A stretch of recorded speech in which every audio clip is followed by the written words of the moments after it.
चलिए शुरू करते हैं। जय ओम नमः श्री सिद्धे। नमो अरिहंताणं नमो सिद्धाणं नमो आयरियाणं नमो वज्रायाणं नमो लोये सवसा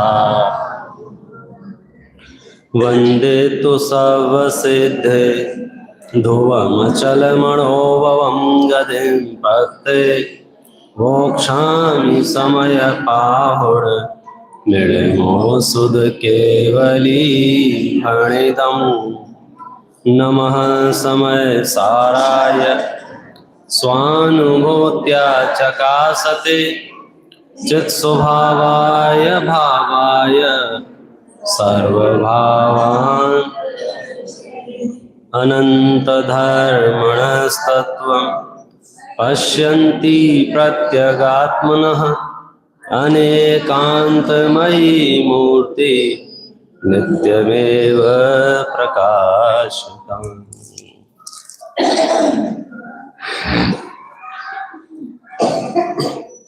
ग्रंथादिराज समय सार आचार्य भगवान कुंद कुंद देव द्वारा विरचित। पृष्ठ क्रमांक 340।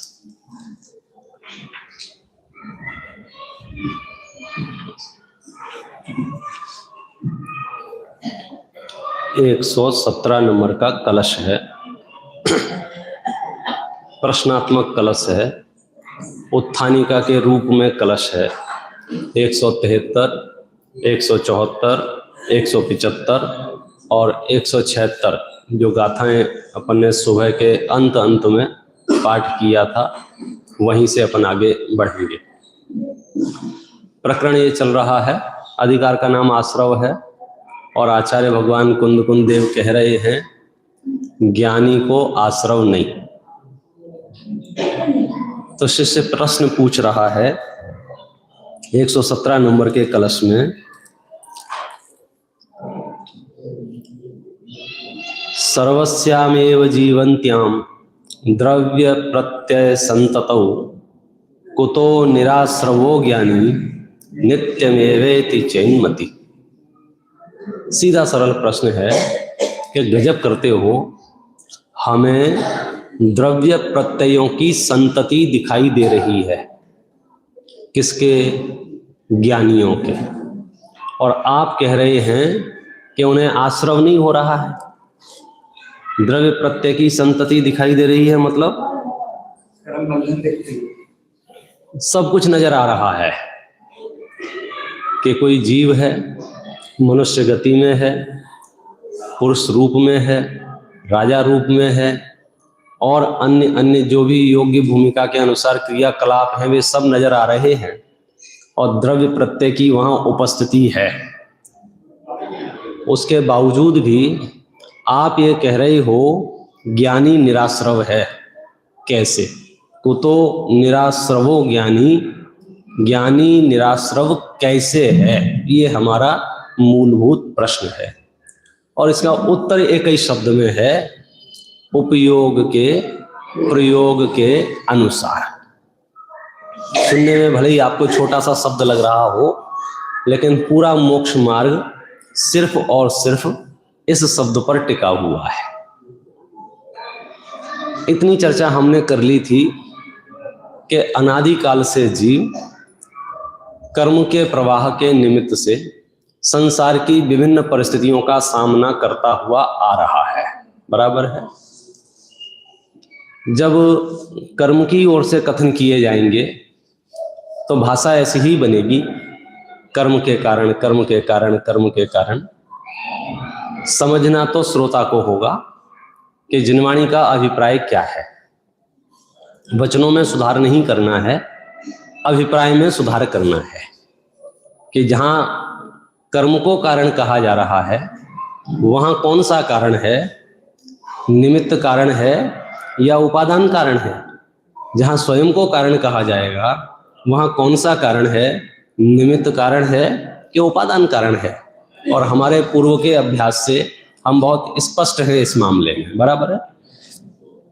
तो हमारी ये चर्चा हुई कि कर्म के उदय से शरीर की प्राप्ति होती है, शरीर की प्राप्ति से इंद्रियों की प्राप्ति होती है, इंद्रियों की प्राप्ति से विषयों का ग्रहण होता है, विषयों के ग्रहण से मोहराग द्वेष होते हैं, मोहराग द्वेष से कर्म बंधन होता है, कर्म बंधन से कर्म का उदय आता है, कर्म के उदय आने से तो ये जो चक्र है ये चलता आ रहा है।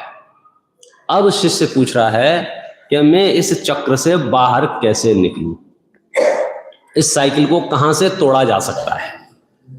तो एक जगह ढूंढनी पड़ेगी पूरा चक्र में, जिसको समय सार प्रज्ञा छैनी कहेगा कि वो सांस देखो कहां से ये चक्र को रोका जा सकता है।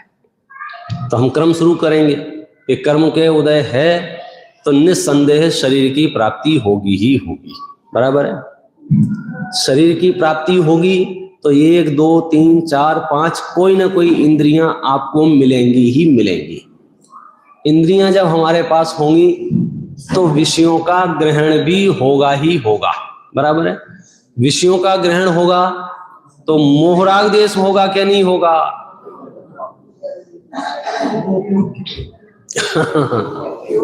अभी तक की हमारी आदतें कैसी है वो नहीं पूछ रहे हैं कि अब यहां आके ये बात आएगी जिसको अपन ने कहा था कि अनिवार्य है कि ऐच्छिक है, कंपलसरी है कि ऑप्शनल है। इंद्रियों ने यदि किसी विषय का ग्रहण किया है तो मेरा मोह राग द्वेष करना जरूरी है क्या? लेकिन आदत पड़ी हुई है, इधर जाना इधर राग द्वेष, इधर जाना इधर राग द्वेष, इधर जाना इधर राग द्वेष। तो हमने जानने का और राग द्वेष का कॉम्बो पैक बना लिया है कि जानेंगे तो राग द्वेष करेंगे। तो कुछ लोग तो साफ बोलते भैया हमें मत बताया करो, क्योंकि आप हमें बताते हो फिर हमें राग द्वेष होते हैं। तो उसने क्या मान्यता सिद्ध की कि तुम बताते हो इसलिए मुझे राग द्वेष होते हैं। ख्याल में आ गया? मेरे ज्ञान में कुछ आया इसलिए मुझे राग द्वेष हुए, मेरे ज्ञान में गए झलके इसलिए मुझे राग द्वेष हुए। तो कुछ लोग आंखें फोड़ने को तैयार हैं, कुछ कान फोड़ने को तैयार हैं, क्योंकि हम इंद्रियों से जानेंगे ही नहीं तो राग द्वेष भी नहीं होंगे। बोले ऐसा नहीं है। ऐसा है, ये रहस्य है। बताए मर्म अरे यह कौन, तुम्हारे बिन वैदेही नाथ। कौन बताए बोलो? हम यहां चर्चा कर रहे हैं प्रतिबिंबित पूरी गेयावली, पर चिन्मयता को आँच नहीं। और हमने अपने ज्ञान की स्थिति इतनी थर्ड क्लास कर ली है, इतनी कमजोर मान ली है कि हम एक गेय भी हमारे ज्ञान में झलक जाए तो हो सकता है हमारा दिन बिगड़ जाए। ऐसे ऐसे लोग भी मिलेंगे, आज हमें उनकी शक्ल दिख गई सुबह सुबह तो क्या हो गया, दिख गई तो अरे बोलो पूछो मत अब क्या हो गया, वो सारी चीजें। तो अब यहां जो राग द्वेष हो रहे हैं उसका आधार उस गेय का झलकना है क्या? चक्षु इंद्री ने रंगों को जाना, कर्ण इंद्री ने शब्दों को जाना, स्पर्श इंद्री ने पदार्थ को, पुद्गल को जाना, तो विषयों का जो ग्रहण हुआ है, तो विषयों के ग्रहण होने पर अनंतर राग द्वेष होंगे ही होंगे, ऐसा नियम है क्या?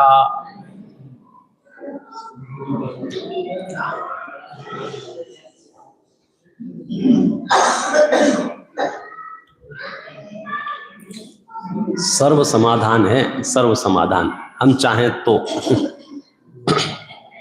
अभी तक के अभ्यास यही है, अकारण ही, अनायास ही, मतलब कैसी आदत पड़ी हुई है राग द्वेष रूप परिणमन करने की, कभी भी कहीं भी किसी को भी निमित्त बना लेते हैं।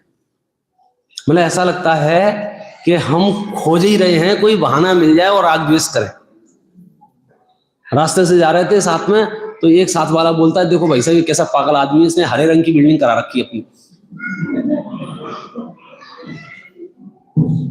लेना नहीं, देना नहीं, खरीदना नहीं, बेचना नहीं, रहना नहीं, आना नहीं, जाना नहीं, फिर भी ये कैसे कलर के कपड़े खरीदे हैं अभी, तुम क्या करना है? मतलब कहने का अभ्यास, ये आदत, ये बात ये है कि हम इतने अभ्यस्त हो गए हैं राग द्वेष के कि कोई भी गेय हमारे सामने क्यों ना आए, अरे कभी कभी तो 3 लोक के नाथ तीर्थंकर परमात्मा की छवि भी क्यों ना हमें दिखे, तो वहां भी हम देखने लग जाए, कम से कम 10 लाख की तो होगी। फलानी जगह का पत्थर लग रहा है, जो भी विकल्प है। अपना मुद्दा तो इतना सा था, क्या ये जो राग द्वेष हो रहे हैं, ये जो क्रोधमान माया लोभ हो रहे हैं, इसका आधार क्या है? क्या आपने विषयों को जाना इसलिए राग द्वेष हो रहे हैं, कि राग द्वेष होने का कोई अन्य कारण है? तो अन्य कारण क्या है? हालांकि वो अन्य कारण हम पहले अधिकारों में बता के आ गए हैं। जीव जीव अधिकार में भी हमने वो कारण बताए थे, कर्ता कर्म अधिकार में भी वो कारण बताए थे, पुण्य पाप अधिकार में भी वो कारण बताए थे। एकमात्र कारण पूरे समय सार में एक शब्द में अज्ञानता है, कि मुझे ये जो भ्रांति हुई है, अप्रतिबुद्ध होने के जो आधार बताए थे कि मैं कर्म नौ कर्म रूप अपने आप को मान रहा हूं, ये जो अज्ञानता है, अब यहां से वो क्रोधादि उत्पन्न हो रहे हैं। हमें वो सामान्य सी चीज लग रही है, हमें क्या लग रहा है, ये वस्तु है, मानो ये कर्म है, ये नो कर्म है। अब इस कर्म नो कर्म को मैंने अपना मान लिया, तो क्या हो गया? क्या फर्क पड़ गया? फर्क नहीं पड़ गया। आपने इस धरती पर एक परमाणु से भी राग किया ना? कितने से? एक परमाणु से भी राग किया। अब भूल जाओ आत्मा और मोक्ष, क्या बात कर रहे हो? कथा है, अणुमात्र भी रागादि का सद्भाव है जिस जीव को, वह सर्व आगम धर भले हो, आत्मा नहीं जान। क्या बात कर रहे हो? अणुमात्र, अणुमात्र, अणु समझे, आपकी आंखों से दिखाई भी नहीं देता है परमाणु, उतना आंशिक राग भी यदि विद्यमान है तो आप आत्मा को नहीं जानते हो। अब यहां थोड़ा सा विश्लेषण करना जरूरी है कि जब जब हम समय सार में मुख्य रूप से राग शब्द बोलते हैं, उसका सीधा साधा अर्थ पर द्रव्य से एकत्व, ममत्व, कर्तृत्व और भोक्तृत्व होता है। राग माने ये मेरा है, राग माने ये मेरा है, ये मेरा है, ये मेरा है, ये मैं हूं, ये मेरा है, ये मैं हूं, ये मेरा है, ये मैं हूं, ये मेरा है। ये जो भाव हैं, इसको यहां राग कह रहे हैं। और राग इतनी खतरनाक चीज है, इतनी खतरनाक चीज है कि ये कभी भी अकेले नहीं होता है। पूरी फौज इसके साथ आती है। आप चाह के भी ऐसा नहीं कर सकते हो कि मैं तो राग करूंगा। द्वेष, क्रोध, मान, माया, लोभ, हास्य, रति, अरति, शोक, भय, जितने भी प्रकार के विकार हैं इस धरती पर, वो सारे के सारे विकार होंगे आपको। सिर्फ किससे? राग से। मतलब इतना बड़ा कोटा है इसका। रोज उस रोड से आते थे, रोज उस रोड से जाते थे, कभी कुछ परिणामों में कुछ नहीं होता था। एक दिन अचानक से एक जगह हमने राग कर लिया, इस जगह से ये मेरी है। अब देखो, अब उस रास्ते से निकल के दिखाओ आप। फिर वहां से द्वेष भी, क्रोध भी, मान भी, माया भी, लोभ भी, हास्य भी, सारे के सारे विकारी परिणाम आपको हुए बिना। इसलिए तो वीतराग दर्शन है ना। हमने राग को ही नष्ट कर देंगे, फिर आपको कुछ नहीं मिलेगा। राग विद्यमान रहेगा तो राग के साथ में अनेक प्रकार के विकार विद्यमान होंगे, एक पॉइंट। दूसरा, राग करने जाओगे किसी भी वस्तु से, किसी भी व्यक्ति से, वो सिर्फ एक व्यक्ति एक वस्तु से नहीं होगा, वो मल्टीप्लाई हो जाएगा। हम कुछ नहीं कर सकते। हम यहां सूखे आए सूखे चले जाएं, कुछ नहीं होगा।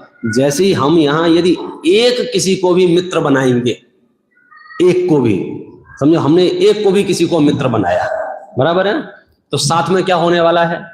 बोले शत्रु मुफ्त में मिलने वाले हैं कि नहीं? हमने सचिन भैया से दोस्ती की, आप हमारे दोस्त, अब क्या हुआ? सिर्फ एक ही मित्र बनेगा हमारा। अब इनके जो दुश्मन हैं, इनके जो शत्रु हैं, और इनके जो मित्र हैं, फिर उनके जो शत्रु मित्र हैं, फिर उनके जो शत्रु मित्र हैं। आप इसके पूरे प्रकरण को सार समझना हो तो टोडरमल जी साहब ने राग द्वेष का विधान विस्तार लिखा है, आप वहां से पढ़ लेना। यहां तो सिर्फ ये बता रहे हैं, यदि आपने परद्रव्य में एकत्व ममत्व स्थापित किया, माने आप संसार चक्र में पड़ गए। अब वहां से वापस निकलना है तो उपाय बताओ कि परद्रव्य मेरा नहीं है, बराबर है। ये चर्चाएं हम कर चुके थे। अब हम वहां खड़े हुए हैं आश्रव अधिकार में, सम्यक दृष्टि के परिप्रेक्ष्य में बात कर रहे हैं कि ये ज्ञानी निराश्रव कैसे है? इसको भी तो कर्म का उदय आ रहा है, इसने भी तो बहुत सारे कर्म बांध रखे हैं, ये भी तो मनुष्य गति में है, इसके भी तो राज वैभव का उदय है, इसके भी पास तो 96,000 रानियां हैं, इसके पास भी तो युद्ध आदि है। ऐसे करके हम अपनी लिस्ट सुना रहे हैं, फिर भी वह निराश्रवी क्यों है? उसका जवाब इन गाथाओं में था। इस पूरे प्रकरण को हमने उपयोग के प्रयोग से नाम से शुरू किया है। देखिए, हम गाथाएं पढ़ते हैं, फिर इसके अर्थ का विचार करेंगे। 173, 174, 175 और 176 नंबर की गाथाएं हैं। सव्वे पोवनिबद्धा दुपच्चया अति सम्मदेठेस ओगप्पा ओगम बंधन्ते कम्म भावेन होदूण निरुवोज्जा तह बंधदिजः हवन्ति ओवभोज्जा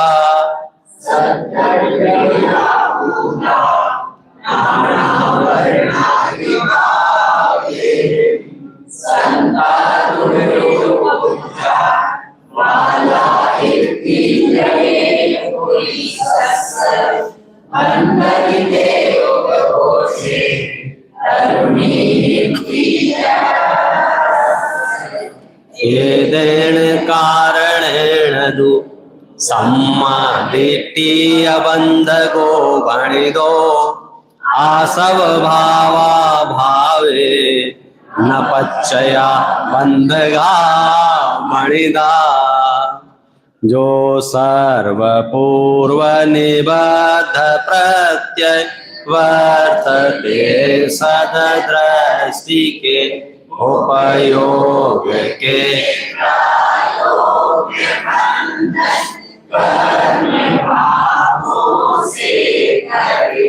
अनभोग्य रह उपभोग्य जिस विध होय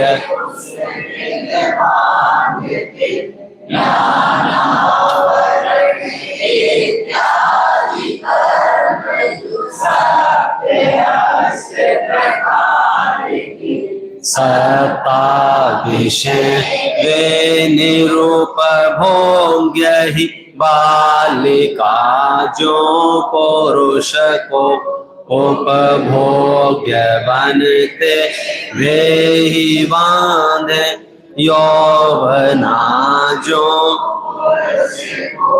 इस हेतु से सम्यक संयुत जीव अनबन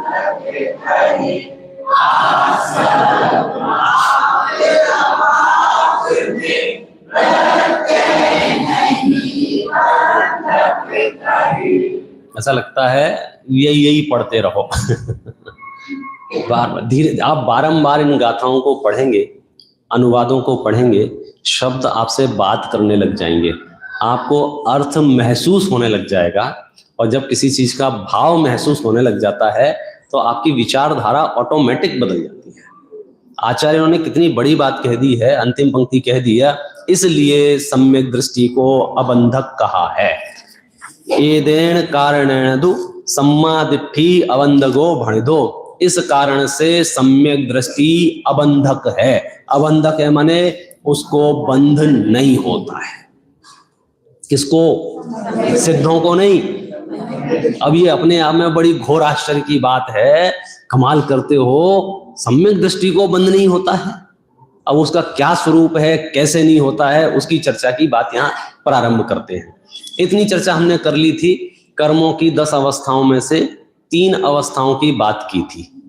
पहली अवस्था बंध अवस्था, दूसरी अवस्था सत्व अवस्था, तीसरी अवस्था उदय अवस्था। बराबर है।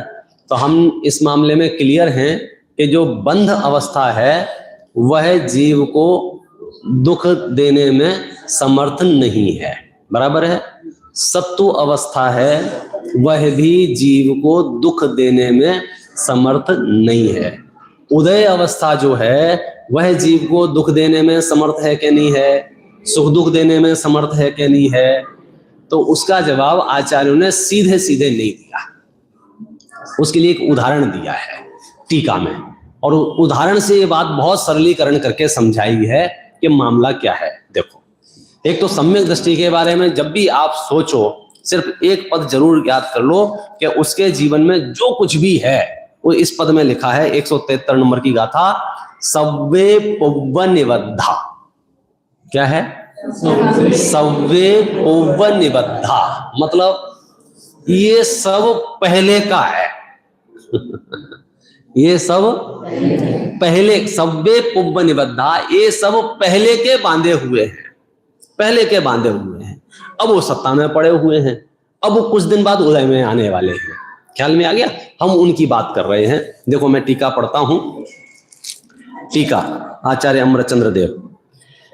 जैसे पहले तो तत्काल की परिणीत बाल स्त्री अनुपभोग्य है, किंतु यौवन को प्राप्त वह पहले की परिणित स्त्री यौवन अवस्था में उपभोग्य होती है, और जिस प्रकार उपभोग्य हो तदनुसार वह पुरुष के राग भाव के कारण ही पुरुष को बंधन करती है, वश में करती है। ये उदाहरण दिया है। इसी प्रकार जो पहले तो सत्ता अवस्था में अनुपभोग्य हैं किंतु विपाक अवस्था में उपभोग्य योग्य होते हैं, ऐसे पुद्गल कर्म रूप द्रव्य प्रत्यय होने पर भी वे जिस प्रकार उपभोग्य हों तदनुसार अर्थात उपयोग के प्रयोगानुसार कर्मोदय के कार्य रूप जीव भाव के सद्भाव के कारण ही बंधन करते हैं। इसलिए ज्ञानी के यदि पूर्वबद्ध द्रव्य प्रत्यय विद्यमान हैं तो भले रहें, तथापि वह ज्ञानी निराश्रव ही है, क्योंकि कर्मोदय का कार्य जो राग द्वेष मोह रूप आश्रव भाव हैं उसके अभाव में द्रव्य प्रत्यय बंध के कारण नहीं है। जैसे यदि पुरुष को राग भाव हो तो ही यौवन अवस्था में प्राप्त स्त्री उसे वश करती है, इसी प्रकार जीव के आश्रव भाव हो तभी उदय प्राप्त द्रव्य प्रत्यय नवीन बंध करा सकते हैं। देखो समझ में आ गया? आ जाएगा। मामला इतना सा है, एक बंध अवस्था, एक सत्व अवस्था, एक उदय अवस्था, बराबर। उदाहरण दिया है बाल स्त्री का। जिस कालखंड में ये शास्त्र लिखे गए थे, बाल विवाह एक सामान्य सी चीज थी। बचपन में ही शादियां हो जाया करती थी और योग्य अवस्था होने पर विदाई होती थी। तय पहले हो जाता था, नक्की हो जाता था इसकी इसका है। तो अब किसी बाल स्त्री का विवाह हो गया, बराबर है, तो कहने में क्या आएगा कि ये किसकी स्त्री है, कि उसकी स्त्री है, बराबर। लेकिन बाल्य अवस्था में उस स्त्री को भोगा नहीं जा सकता है, अनुपभोग्य, ऐसा लिखा है गाथा में, अनुपभोग्य है, उपभोग योग्य नहीं है। ऐसे ही जो कर्म बंधा है, उस बंधे हुए कर्म की जो सत्व अवस्था है, जब तक वह कर्म विपाक क्षण में नहीं आएगा तब तक उस कर्म को भोगा नहीं जा सकता है, वो अनुपभोग्य है। वो 10-15 साल जितने भी कालखंड हैं वो स्त्री के, वो सत्ता में तो है, किसकी स्त्री है, कि उसकी स्त्री है, तथापि उसका रूप कैसा है, अनुपभोग्य है। ऐसे ही कर्म जो हमने पूर्व में बांध लिए हैं और वे बंधे हुए कर्म सत्ता में हैं, सत्ता में कर्म होने के बावजूद भी वे अनुपभोग्य हैं। लेकिन जब विपाक समय आएगा, जब ये कर्म यौवन अवस्था को प्राप्त होंगे, तो यौवन अवस्था को प्राप्त हुई स्त्री भोगी जा सकती है कि नहीं भोगी जा सकती है, कि सब भोगी जा सकती है। भोगी जाएगी कि नहीं भोगी जाएगी, पुरुष के राग भाव पर निर्भर है। अभी इसमें थोड़ी सी टेक्निकल भाषा है ये। वो स्त्री भोगी जाएगी कि नहीं भोगी जाएगी, इस आधार पर निर्भर नहीं है कि साहब यौवन अवस्था को प्राप्त होगी तो भोगी जाएगी, कि नहीं, यौवन अवस्था को प्राप्त होने के बावजूद भी यदि पुरुष का राग भाव विद्यमान ना रहे तो नहीं भोगी जाएगी। हम क्या समझ रहे हैं कि साहब जिस दिन यौवन अवस्था को प्राप्त होगी भोगी जाएगी। ऐसे ही हमारे चित्त में है कि जब कर्म उदय में आएगा भोगना पड़ेगा, कर्म चित्त उदय में आएगा भोगना पड़ेगा, कर्म उदय में आएगा भोगना पड़ेगा। आचार्य सरलतम उदाहरण देके, आपके जीवन का उदाहरण देके समझा रहे हैं कि कितनी ऐसी घटनाएं हुई हैं, बचपन में तय हो गया है, बाद में देखा गया नहीं साहब हमारा तो नहीं बन सकता है, और हमारा तो ये ऐसा है, हम तो ये पढ़ाई लिखाई करें, जो XYZ कुछ भी रीजन हो, उसका राग भाव खत्म हो गया, राग भाव खत्म हो गया तो वो फिर नहीं भोगी जा सकती। ऐसे ही कर्म जो सत्ता में पड़े हैं, वे जब विपाक रूप से उदय में आएंगे, उस समय ये जीव भोगेगा कि नहीं भोगेगा। देखो जब तक कर्म उदय में नहीं आए हैं तब तक उन कर्मों को भोगा ही नहीं जा सकता है।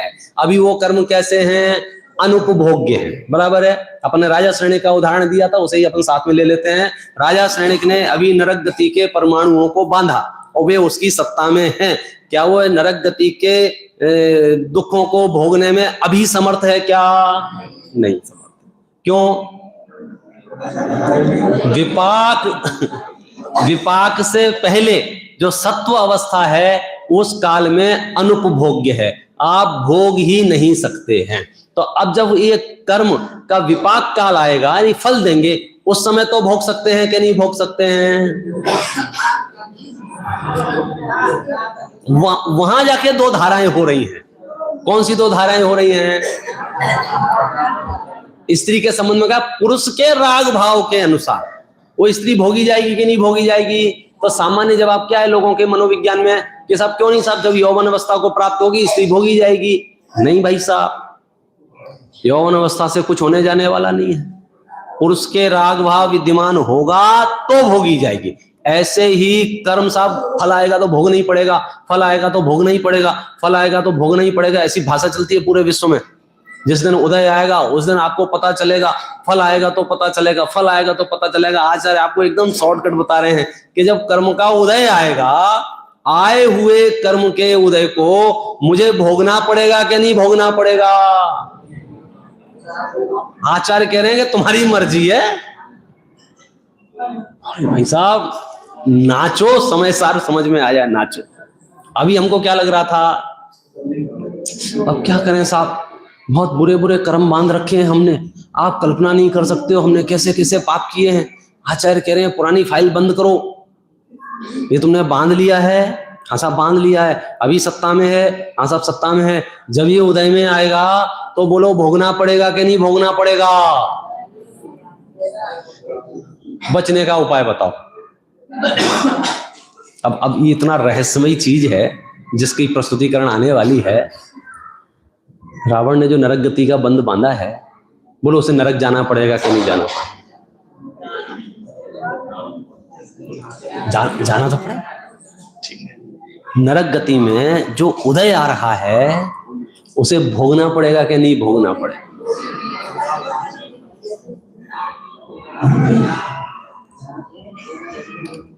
मतलब ये विषय समझने के लिए आपको कितनी ऊर्जा खर्च करनी पड़ेगी। आप कल्पना कर रहे हो हम आग की भट्टी में डालेंगे और आपसे कहेंगे आप आग का वेदन ना करो, ज्ञान का वेदन करो। आप कहोगे भाई साहब क्या करवा रहे हो? ऐसा होता है क्या? हाँ हाँ होता है, तभी तो बता रहे हैं। हमारे चित्त में जो भ्रांति है, कौन सी? कि जो ऑप्शनल चीज थी हमने उसे अनिवार्य मान ली। हमने मान लिया है कि कोई मेरी निंदा करेगा तो बदले में मुझे उसकी निंदा करनी पड़ेगी। भाई साहब ऐसा नहीं है, तुम्हारी मर्जी है, करना हो करो, नहीं करना हो नहीं करो। सच बात तो यह है, क्यों मुफ्त में कर्म बांधते हो? सामने वाले ने तो जो बांधना था बांध लिए, तुम क्यों बांध रहे हो? साहब उसने मेरी बुराई की है। नहीं भाई साहब अभी तुम वेद विज्ञान तक पहुंचे ही नहीं। कौन किसकी भलाई करे, कौन किसकी बुराई करे, यहाँ आपने उपयोग को सूक्ष्म करने की कोशिश करना। मैं बहुत सरलतम दृष्टांत देता हूं, बहुत सरलतम दृष्टांत देता हूं। देखो 5 पांडवों का नाम सुना है, अभी मैं उनकी कथा नहीं सुना रहा हूं, सिर्फ एक परिस्थिति से उपयोग के प्रयोग की बात करता हूं। 5 पांडवों ने किसी कालखंड में कर्म बांधा था, निसंदेह है, क्योंकि कर्म नहीं बांधा होता तो उदय में नहीं आता। कर्म बांधा था। क्या कर्म बांधा था? क्या कर्म बांधा था? कि वो लोहे के गर्म आभूषण पहनाए गए थे, बराबर। अब 5 पांडव खड़े हुए हैं, कर्म न जाने कब बांधा था, बीच का सत्वकाल रहा, तो बंध काल में भी कोई समस्या नहीं थी, अनुपभोग्य है, सत्वकाल में भी अनुपभोग्य है। अब वो ध्यान कर रहे हैं, अब कर्म उदय में आ रहा है। अब जो कर्म उदय में आ रहा है, बोलो ये कर्म का उदय 5 पांडवों को भोगना पड़ेगा कि नहीं भोगना पड़ेगा?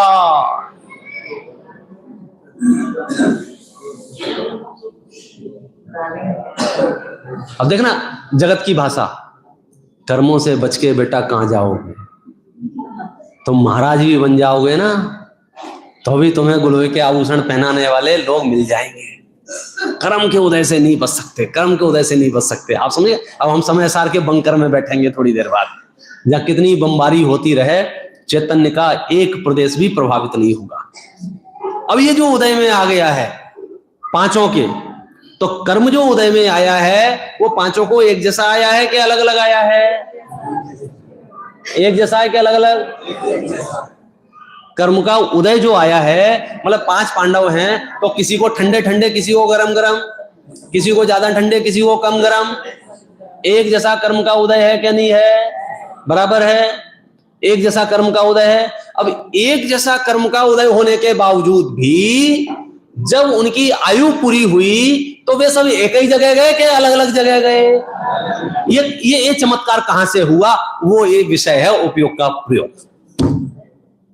क्योंकि हमको क्या दिख रहा था कि 5 गए काम से, 5 गए, 5 को आग लग गई, 5 के आभूषण उन्होंने तो गर्म आग से जला के मार डाला। अखबार में तो यही छप रहा है ना। और जब हम इसका रिजल्ट देख रहे हैं 5 पांडवों का, जब एक जैसा कर्म बांधा था, एक जैसा ही कर्म उदय में आया है और एक ही काल में उदय में आया है, और आयुष पूरी होने के बाद वे जो गए वो एक ही जगह गए कि अलग अलग गए? ये चमत्कार कहां से हुआ? अरे भाई साहब, घर में 5 सदस्य हो सकते हैं और एक जैसा उदय हो सकता है, और अगले भाव में 5 अलग अलग जगह। समाज में 500 लोग हो सकते हैं और पूरी समाज का एक जैसा उदय हो सकता है, लेकिन अगले भाव में अलग अलग जगह। तो ये जो उदय एक जैसा है, परिस्थिति एक जैसी है, परिस्थिति अलग अलग नहीं है, परिस्थिति एक जैसी है। उसके बावजूद भी 3 पांडव अनंत काल के लिए सिद्ध सलाह में बैठे हैं और 2 पांडव सर्वार्थ सिद्धि में बैठे हैं। उदय एक जैसा होने के बावजूद भी ये अलग अलग जगह कैसे पहुंच गए? बोलो साहब बताओ। उपयोग के प्रयोग अनुसार।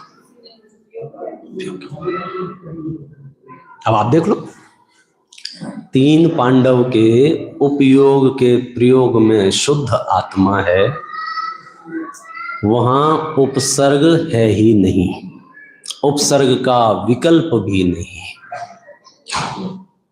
2 पांडवों के उपयोग के प्रयोग में क्रोध नहीं है, मान नहीं है, मायाचारी नहीं है, लोभ नहीं है, संक्लेश परिणाम नहीं है, थकान नहीं है, ऐसा कोई भाव नहीं आया है जिससे बहुत गड़बड़ हो जाए। आप समझे? श्रद्धा से च्युत नहीं हुए हैं, सम्यक दर्शन नहीं बेचा है अभी उन्होंने। क्या भाव हुए हैं उनके? उस गुण स्थान में होने योग्य भाव ही हुए हैं। ये भाव सर्वे गुण स्थान में होने में कोई अयोग्य भाव नहीं हुए हैं। तो उनके उपयोग के प्रयोग में जो साधर्मी वात्सल्य है या मुनिराजों के प्रति करुणा भाव है या उनको जो भी भाव आए, उस भाव का फल क्या निकला? देखो, मैं अभी ये पाठ नहीं पढ़ा रहा हूं किन परिणामों का क्या फल होता है। मैं सिर्फ एक सिंपल फार्मूला ये देना चाहता हूं कि परिस्थितियां एक जैसी होने पर भी परिणाम भिन्न भिन्न हो सकते हैं और परिणाम भिन्न भिन्न होने पर फल अलग अलग हो सकते हैं। हमारा सबसे पहली हम जो मात खा जाते हैं, यही मात खा जाते हैं, अब सब हमारी परिस्थितियां तो खराब चल रही, अब तुम धर्म धर्म करते रहो, कैसे धर्म करें, कैसे धर्म करें, कैसे धर्म करें। हम कह रहे हैं क्या आपकी परिस्थितियां 5 पांडव जैसी हैं? वे उन परिस्थितियों में धर्म कर सकते हैं। किन परिस्थितियों में? जब रोम रोम जल रहा है, उन परिस्थितियों में वे धर्म कर रहे हैं। और तुम्हें दोनों टाइम घी चुपड़ी रोटी मिल रही है, तुम कह रहे हो हमारी परिस्थिति खराब है, दिमाग खराब तुम्हारा, झूठ बोलते हो। क्या बोलो ऐसे लोगों को? पंखा चल रहा है, ठंड लगे बटन दबा देते हैं, गर्मी लगे, मतलब जो एक डिग्री टेम्परेचर सेट करके जीवन जी रहे हैं। और बात करो तो क्या बोलते हैं? सब समय अच्छा नहीं चल रहा है। तो क्या मैं हाथ पैर नहीं चला सकता, मैं ऐसा लगता है। क्या बोल क्या रहे हो तुम? क्या बोल रहे हो? मतलब अपने आप को मिसगाइड कर रहे हो और कुछ नहीं। मूलाचार ग्रंथ में लिखा है, जिन शासन जिसको मिल गया है, सर्वोत्कृष्ट परिस्थितियां उसे मिल गई। इस धरती पर उत्तम से उत्तम चीज तुम्हारे पास है, उत्तम से उत्तम, सबसे उत्तम मनुष्यपना है, उत्तम कुल है, देवसास गुरु है, धर्म श्रवण है, ग्रहण बुद्धि है, इतनी सारी चीजें लिए घूम रहे हो और मुंह लटका के घूमा ऐसा हमारे दिन अच्छे नहीं चल रहे। बोले क्या दिन अच्छे नहीं चल रहे, बताओ जरा। इसलिए जो परिस्थितियों का बहाना बना के धर्म आराधना से च्युत हो रहे हो, प्लीज एक बार विचार करो। हम क्या कह रहे हैं? पहले हम तो और आगे की बात कर रहे हैं। परिस्थितियों से परिणामों का दूर दूर तक कोई लेना देना नहीं है। अभी बड़ा थोड़ा मामला जो है ना, इतना इजी नहीं है जितना इजी आपको सुनने में लग रहा है। घर जाती रायता फैलता है उन्हीं सब बातों पर, जिन सब बातों का यहाँ निषेध चलता है। क्योंकि वो परिणामों का जो अभ्यास क्रम है ना, वो एक ऐसे थोड़ी टूटता है। प्राणी चिंता मग्न है। साहब क्या बताएं, बहुत खराब समय आ गया है, बहुत खराब समय आ गया है। आप बैठ जाओ किसी से भी आधा 1 घंटे बात करने, पूरी दुनिया की बता देगा आपको।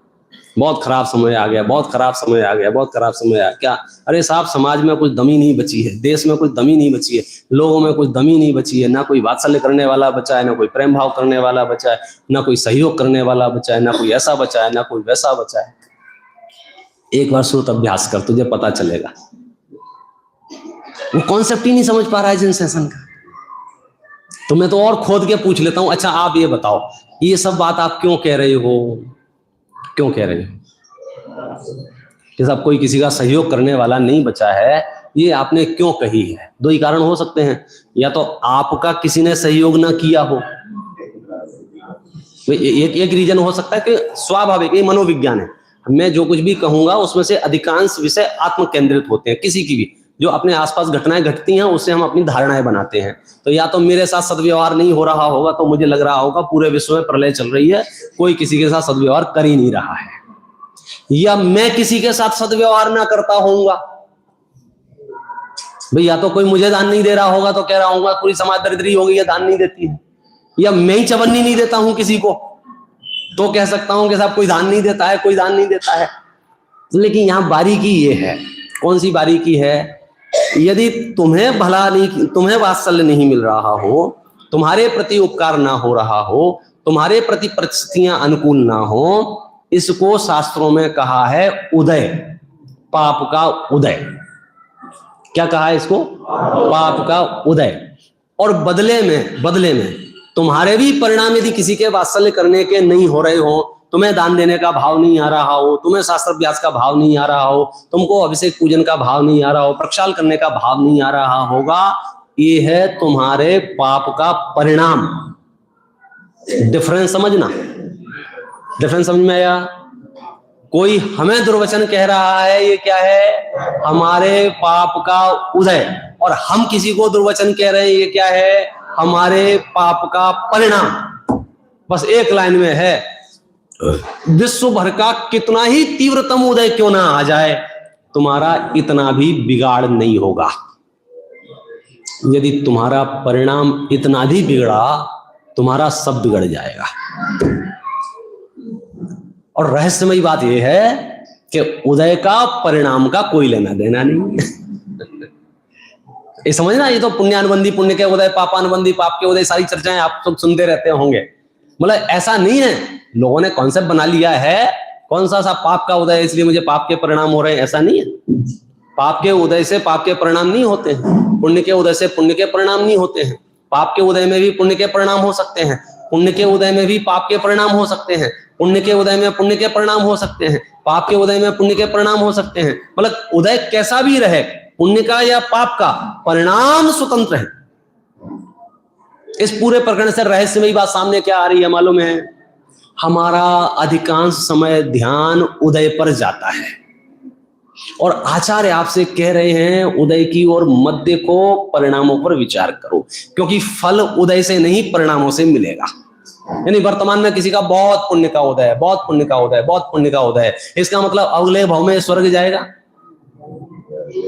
जरूरी नहीं है, जरूरी नहीं। क्यों? क्योंकि पुण्य के उदय होने पर भी यदि परिणाम पाप के हुए तो वो वर्तमान का पुण्य का उदय उसे नरक जाने से रोक नहीं पाएगा। मतलब फिर ऐसा नहीं है 6 गाड़ियां बाहर खड़ी हो तो बीच में ऐसे बैरियर बनाए खड़ी हो जाएंगी, नहीं इसको नरक मत ले जाओ, नरक मत ले जाओ, मैं बहुत पुण्य का होता है इसके। बोले तुम साइड में हटो, तुम्हारे जैसे बहुत आते हैं, बोले वहां पे ये काम नहीं करेगा। आप देखो, हमारे अवसाद के कारण, हमारे डिप्रेशन के कारण, हमारी एंजाइटी का कारण, हमारी घबराहट बेचैनी के कारण, बोलो परिणाम है या उदय है?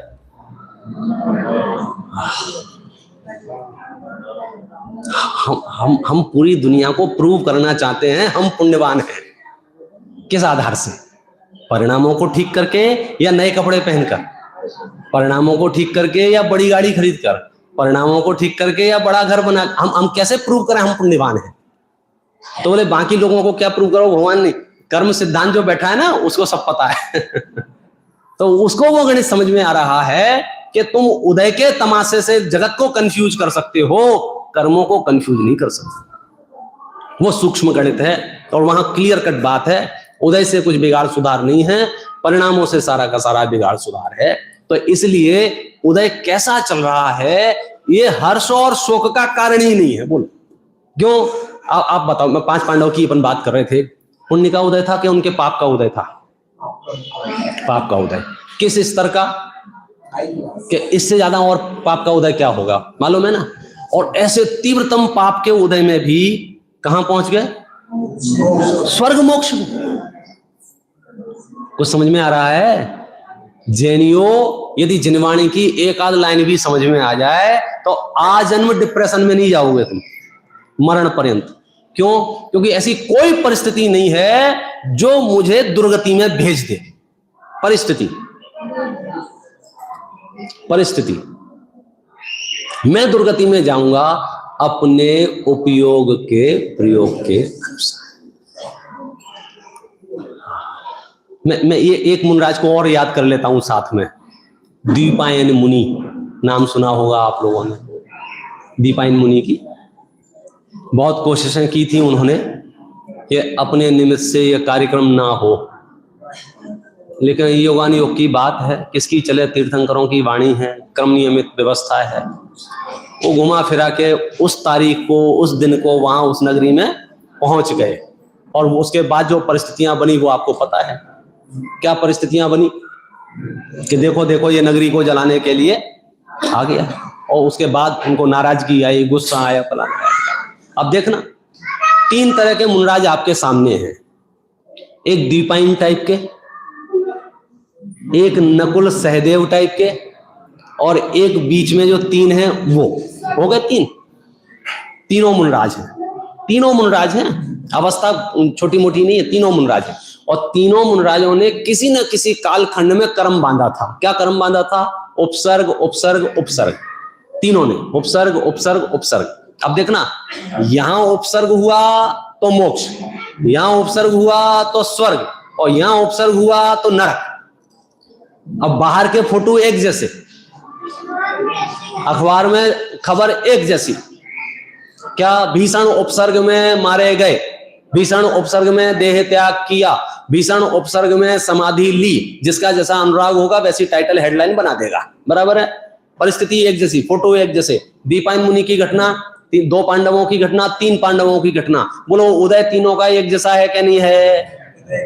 उदय एक जैसा है, फल एक जैसा है क्या नहीं है? इट मीन्स उदय से फल का कोई लेना देना नहीं है। माने मेरे वर्तमान का पाप का उदय चल रहा है या पुण्य का उदय चल रहा है, इससे मेरे स्वर्ग मोक्ष का दूर दूर तक कोई लेना देना नहीं।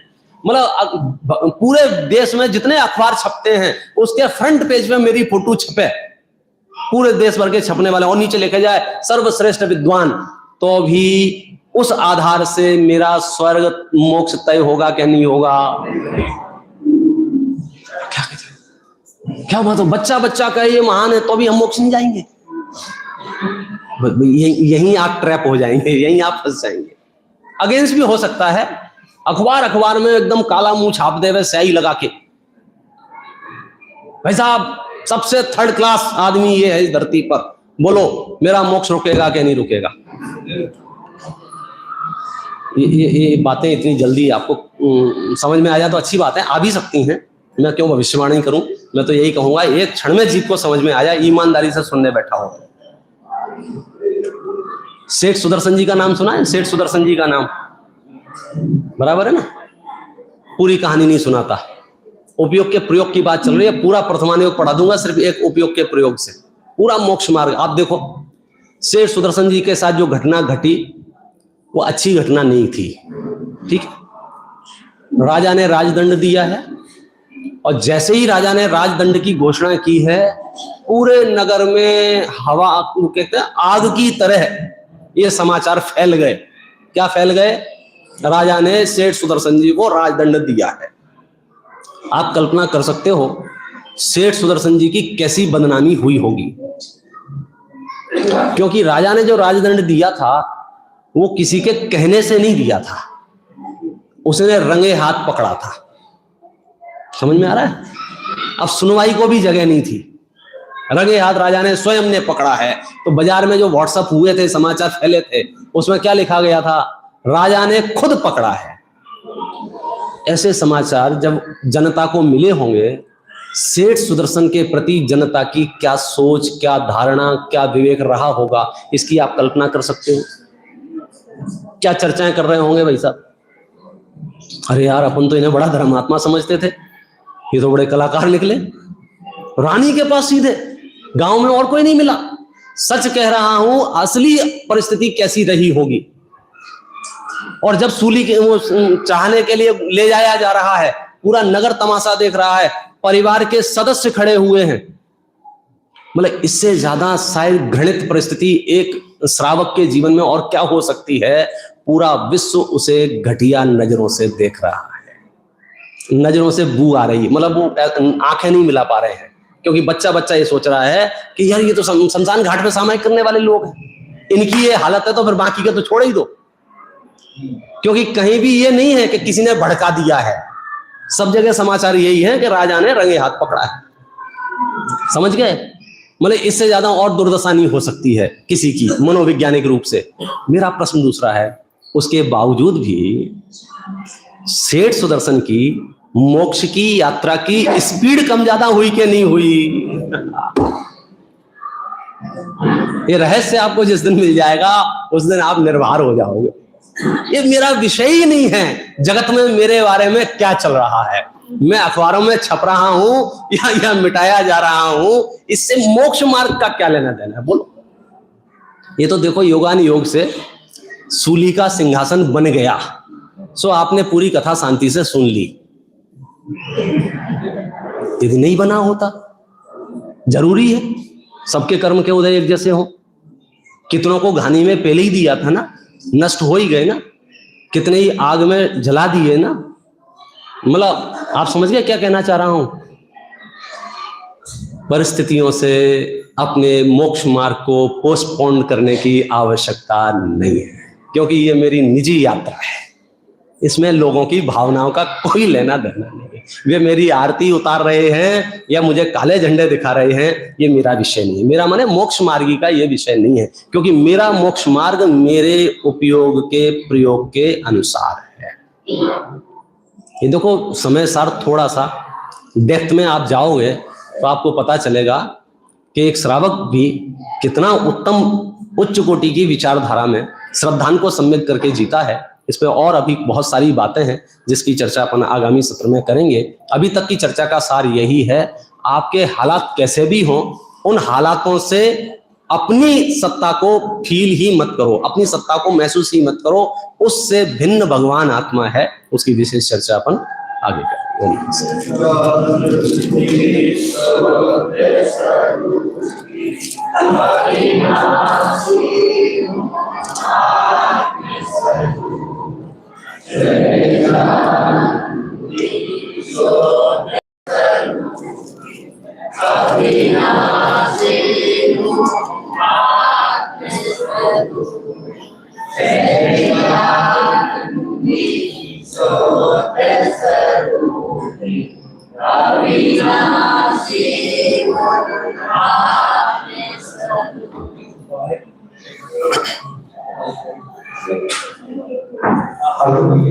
वायुदय का हमारे परिणाम और मोक्ष मार्ग से कोई भी संबंध नहीं है।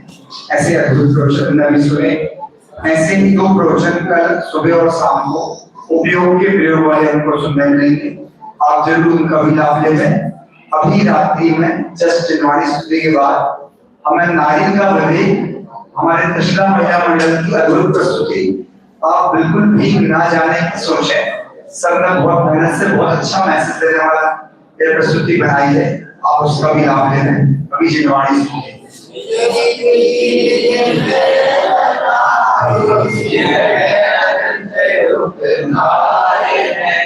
उसके